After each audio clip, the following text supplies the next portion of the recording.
আসসালামু আলাইকুম রহমতুল্লাহ। আমি আসলে বিগত 6 মাসে নতুন কোনো বই পড়তে পারিনি।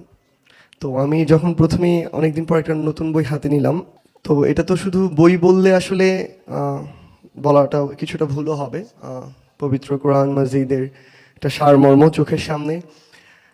আমার আমি আমার একটা চেষ্টা ছিল, সুযোগ ছিল যে আমি চেষ্টা করছিলাম বিগত প্রায় 1.5 বছর ধরে প্রত্যেক দিন সকালে প্রায় 50টা আয়াতের মতো যে কোনো একদম সিরিয়াল ওয়াইজ আর কি অর্থসহ পড়ার যে চেষ্টাটা, তো সেটা প্রায় শেষের দিকেই ছিল।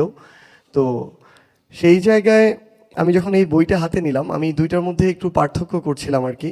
তো একটু আগে হুজুর যেভাবে বললেন যে আমার কাছে মনে হয়েছে এই বইটা হচ্ছে আমাদের বই। মানে এই অভ্যুত্থান পরবর্তী সময়টা হচ্ছে এমন একটা সময়, এর আগে চোখের সামনে একটা দেশ, রাজনীতি, এসব প্রেক্ষাপটে নেতৃত্বের জায়গায় আমরা যদি চিন্তা করতাম, যে বয়সের মানুষগুলো চোখের সামনে ভেসে উঠতো, এই বয়সটা হচ্ছে 40, 50, 60, 70 এমন। বাট এখন যখন আমরা এই চিন্তাটা করি, আমাদের মাঝে এমন কিছু চরিত্র থাকলেও আমাদের মাঝে এই 20 থেকে 30 এই বয়সের কিছু চরিত্রও ভেসে ওঠে।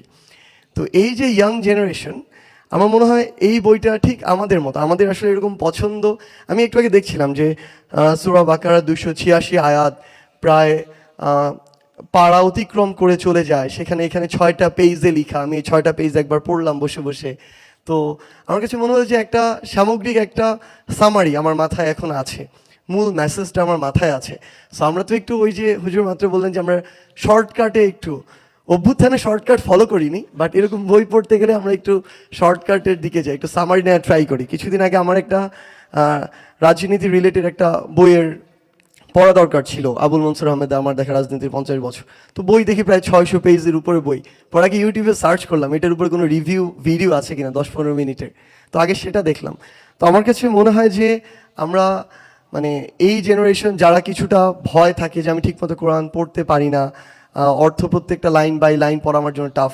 সো আমাদের জন্য অলরেডি একটা সামারি আমাদের হাতে চলে এসেছে।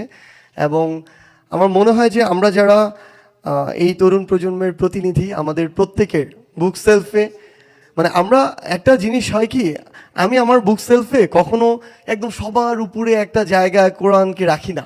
আমার হাতের কাছে একদম যে জায়গাটা, চেয়ারে বসলে যে জায়গায় হাত দিলে পাবো, ওই জায়গায় রাখা, সেলফের মাঝামাঝি। তো আমি মনে করি যে এই এক নজরে কোরআন বইটা দেখে আমার জাস্ট 6 পেজ দেখেছি, সূরা বাকারার সামারি যেখানে দেয়া। তো এরকম একটা বই যেটা আমাদের সেলফের ঠিক আমাদের সবচেয়ে নাগালে থাকবে। এবং আমরা আমাদের আত্মিক প্রশান্তিরও একটা জায়গা আছে। মানে আমরা চারিদিকে এত জিনিস দিয়ে কন্টামিনেটেড সব কিছু, এবং আমরা সহনশীল তেমন হচ্ছি না বিভিন্ন মতের প্রতি আমরা দেখি। তো সেই জায়গা থেকে এটা আমাদের ওই আত্মিক প্রশান্তির একটা জায়গা। এই এক নজরে কোরআন আমাদের নিজেদেরকে সমৃদ্ধ করার জায়গা। এবং সবচেয়ে গুরুত্বপূর্ণ হচ্ছে আমাদের স্কুল কলেজ লেভেলের যা স্টুডেন্ট, তাদের সামনে যখন এরকম রঙিন বই বিভিন্ন ডিজাইনের সামনে থাকে, তখন এটা ইন্টারেস্টিং লাগে আমাদের কাছে। তো আমার মনে হয় যে আমরা আগামীর বাংলাদেশকে যে জায়গায় স্বপ্নটা দেখি, তরুণ প্রজন্মকে যে জায়গায় দেখতে চাই, এই তরুণ প্রজন্ম কিন্তু অনেক জায়গায় অনেক রকম কথা বলতে পারে, ট্রু, কিন্তু ইসলামের প্রশ্নে, আমার নবী মহানবী সাল্লাল্লাহু আলাইহি সাল্লামের প্রশ্নে, ইসলামিক মূল্যবোধের প্রশ্নে বিন্দু মাত্র কোথাও এদিক থেকে ওদিক হলে সবাই একসাথে জেগে ওঠে।